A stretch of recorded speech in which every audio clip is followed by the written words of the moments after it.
more discussion and analysis, I would like to welcome from London Dr. Marcos Papadopoulos, an expert in international relations and the Middle East Eastern affairs expert. Hello, sir. We're so happy to have you. My first question to you, sir. Why did Britain recognize the Palestinian state in your view? Will link it to the Balfour promises? You know it. Britain's recognition of Palestine amounts to nothing in practice. Instead, it is a smokescreen which will enable the British establishment to maintain the illusion that Britain is a peacemaker, that Britain seeks a two-state solution to the situation regarding the Israelis and the Palestinians.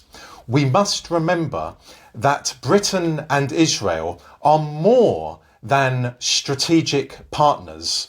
Britain and Israel are joined at the hip politically, economically, socially, and militarily.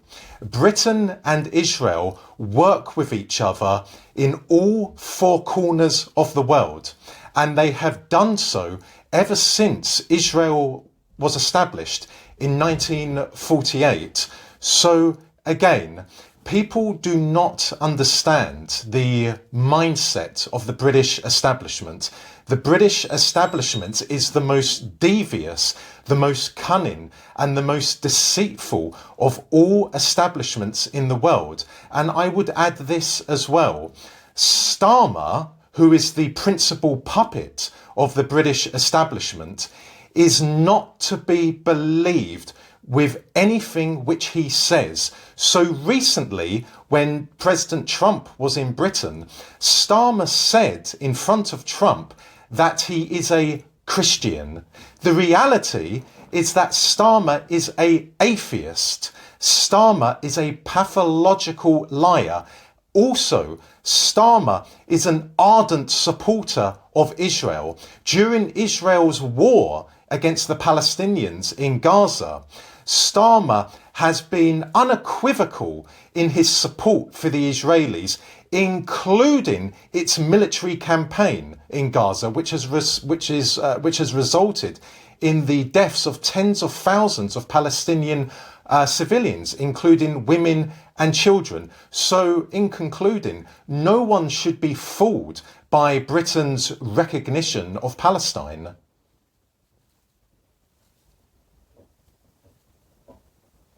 I got your point, sir.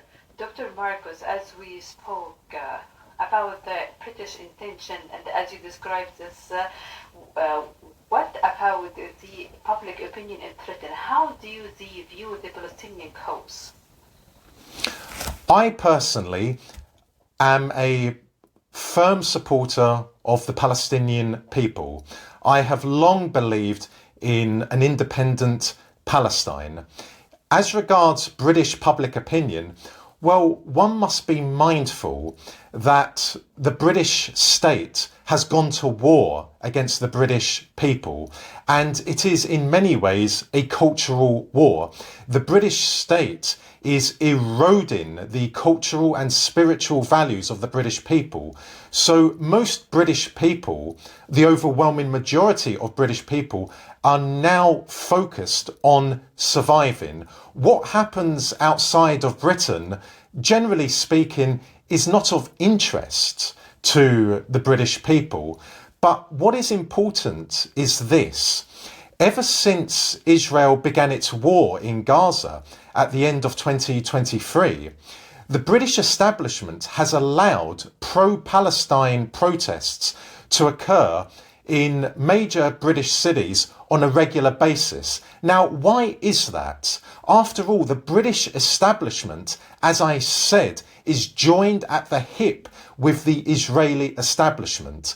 So, the reason why the British establishment allows pro-Palestine movements, protests to take place, is because they know that, unfortunately, the pro-Palestine protests have been hijacked by extremists and extremist organisations. And the British people are looking at those pro-Palestine protests, and quite frankly, they are appalled. So that is a way of the British establishment encouraging support for Israel by allowing pro-Palestine protests to occur, knowing that they have been hijacked.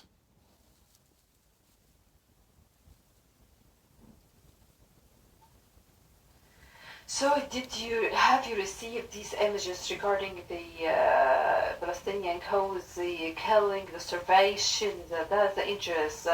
Even if the public opinion don't care about what's happening outside Britain, but at least these images. Do you think these images, you view these images, you realize that there's a crisis happening in Gaza Strip, or they are the thing to the Israeli side?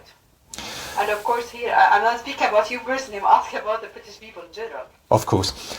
The average British person is aware to an extent that something very sinister is occurring in Gaza. Because of social media, the average British person sees the crimes against humanity which the Israeli military is perpetrating in Gaza, again, only on account of social media. British mainstream media, be it so-called liberal or so-called conservative, are ardent supporters of Israel because British mainstream media is neither free nor independent. It is controlled by the British establishment. So the average British person is aware that something very bad is occurring in Gaza. But at the same time, what is occurring in Britain is truly diabolical. And I don't believe people in Egypt realise just what is happening in Britain. There is a war occurring in Britain. People, ordinary British people, are being arrested in their homes for expressing an opinion. That is how grave the situation is in Britain.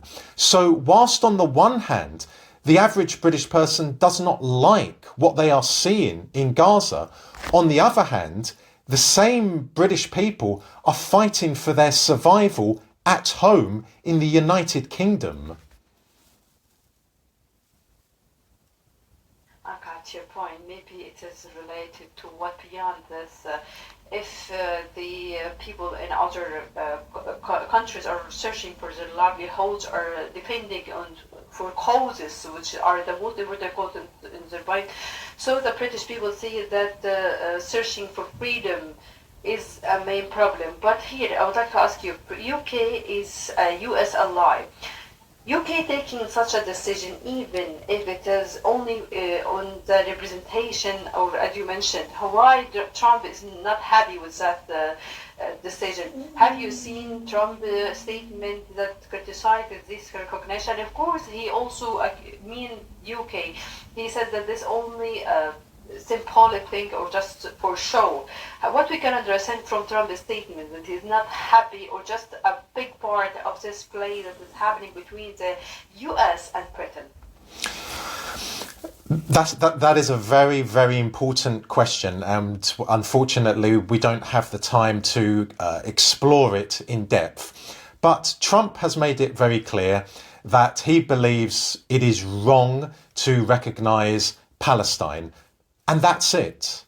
There's nothing else to be said on the matter. In America, there is a struggle for power between Trump on the one hand and the American deep state. Where the deep state and Trump have something in common with each other concerns Israel. Now that I regret, because I am happy to a large extent with many of the policies which Trump has implemented in America and has implemented abroad. And I should also say that Trump and the British establishment hate each other. So Trump understands in private what the British establishment is doing by recognising Palestine. But of course, he has to focus on America.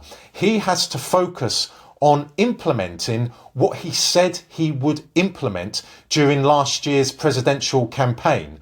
And Trump is aware that if he loses the support of MAGA, then he is effectively a president who has no future whatsoever. So Trump has to be very careful with how far he takes his criticism of the British establishment. But let's just have a look. On each and every occasion that Trump has met with Starmer, who is the principal puppet of the British establishment, Trump has humiliated him. He has humiliated him by, for example, mocking how Starmer speaks. Trump is an alpha male. Starmer is a pathetic excuse for a male. Look how Trump imposes himself on Starmer. There are many other examples I can cite which demonstrates how Trump humiliates Starmer whenever they are together. That is a way of Trump striking at the British establishment, because during Trump's first presidential term from 2017 to 2021, the British establishment played a leading role in trying to destroy his presidency. So Trump is aware of that.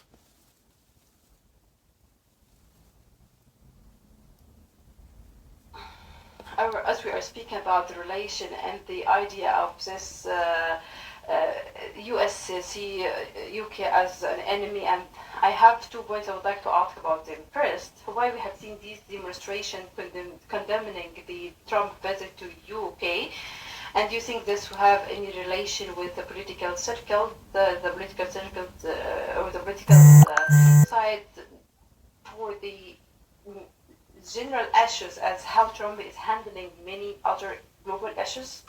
Well, first of all, Trump does not dislike Britain. Trump loves Britain.